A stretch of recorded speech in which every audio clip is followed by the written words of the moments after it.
untouchable, true school sports.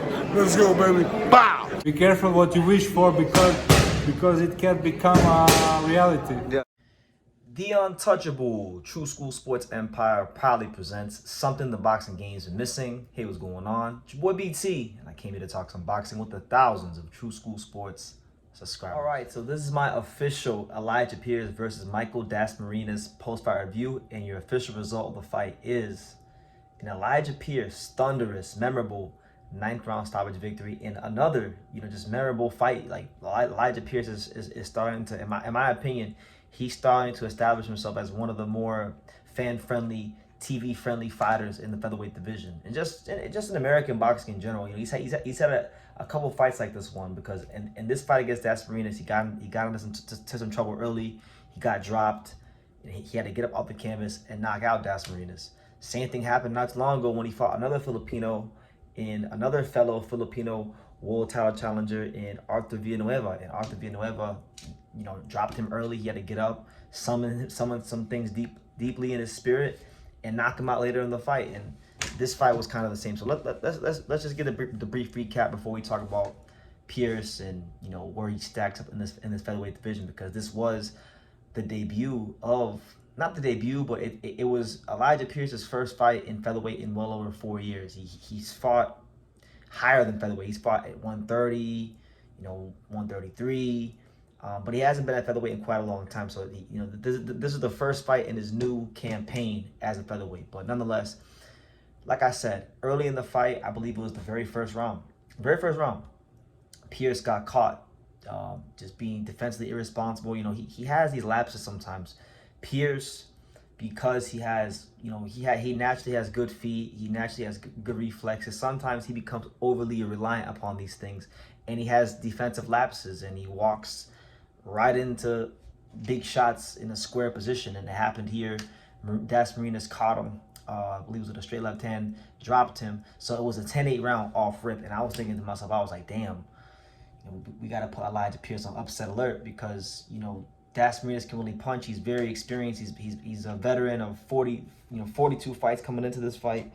Been in there with guys like Inoue. So this guy knows how to fight. This guy is a pretty competent professional fighter, and he showed it early on in the fight. Two things that I think saved Pierce in this fight. Number one, I think first and foremost, I think Pierce made a good adjustment in the middle rounds. In the middle rounds, he started to really focus more on the body.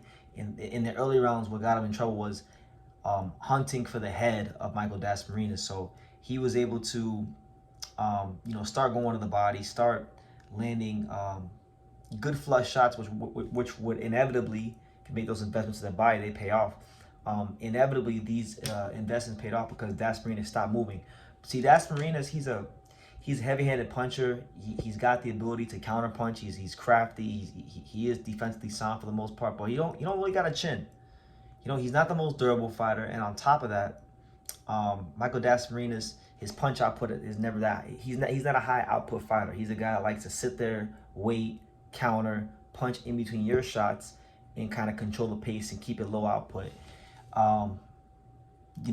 Pierce was able to take advantage of that and recover and use that against him. And it all culminated in the 9th round when Elijah Pierce ultimately found a home for the right hook and just detonated Michael Dasmirinas, like just packed him up, shipped him out of here, and knocked him out. And he wins the WBO International Featherweight title, which is going to give him higher ranking position, because for those that know, for those that don't know, Elijah Pierce was the number 6 ranked WBO fighter. The fact that he won a WBO regional title, it indicates that he's probably going to go that route. So, when you look at Pierce at featherweight, he's ranked highly now. He's being promoted by Brendan Gibbons, Viva Promotions, in conjunction with Overtime Boxing, OTX Boxing, Brendan Segalas. I talked to him recently. But anyway, he's I think Pierce has got as far as he can in boxing without having, now, like from this point forward, he got to fight nothing but high level names.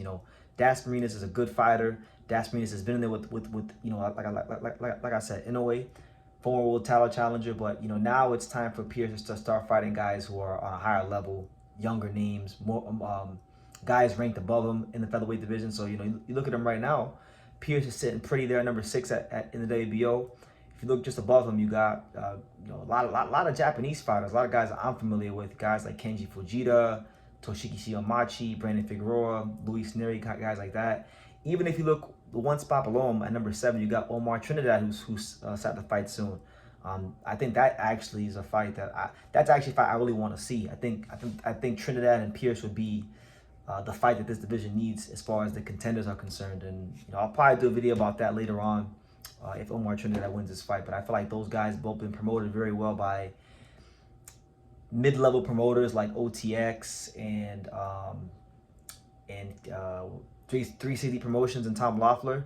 And you know, they both are right there, so I feel like they kind of need each other. But that's another discussion for another day. You know, I'm looking at Pierce fighting a name soon. So if it's not any of the guys in the WBO, maybe it's a guy in the WBA. Look at a guy like Odabek Komatov. I'm a big Odabek Komatov fan. He's right there above Pierce at number 3. Pierce is 4 in the WBA. And then you got Mirko Quayle at number 1 in the WBA, and then you got Nick Ball, who's a champion, who's slated to fight the number 5 contender, Sam Goodman. So look, there's all kinds of options out there for Pierce. I think if I were to put my matchmaker hat on for Pierce right now, I would say that right now, you know, you could obviously put him in there with a big name. I think there's safer names than some of the guys like the guys that I think would be dangerous to Pierce right now from a matchmaking standpoint. I think someone like maybe, even though I'm not the highest on him, I think someone like a Toshiki Shimachi from Japan would be a tough fight for Pierce. Shimachi's a pretty basic boxer, but that's the thing. He's basic. Like he's gonna fight within himself. He's gonna throw a really fundamentally sound punch. Pierce could stop him in the first 6 rounds because he don't got a lot of firepower. But I could see a fundamentally sound boxer like Shimachi giving Pierce problems. Kenji Fujita is a guy, another Japanese fighter. I'm not really the most highest on him, but he's ranked right there above Pierce at number 4 in the WBO. Pierce is 6.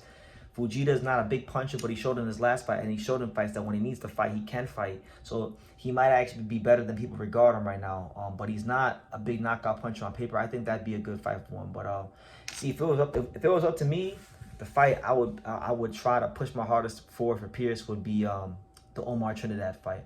I think Omar Trinidad is very beatable. I think Omar Trinidad is very hittable, and I think Omar Trinidad is the kind of fight that will produce fireworks. I think the Trinidad fight winds up being a fight where Pierce could really be in a memorable fight and get another knockout and fight for a world title. But truth be told, he's probably not going to be in those kind of fights. He's probably going to be fighting guys like Brandon Figueroa.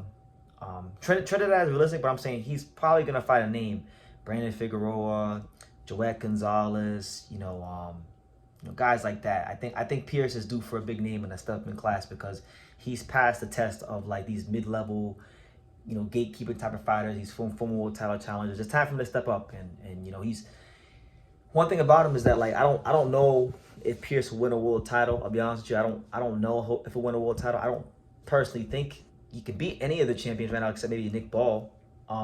But what I will say is that it doesn't matter. But Pierce, he's one of the few fighters where it doesn't matter if he wins a world title because he delivers in the entertainment department.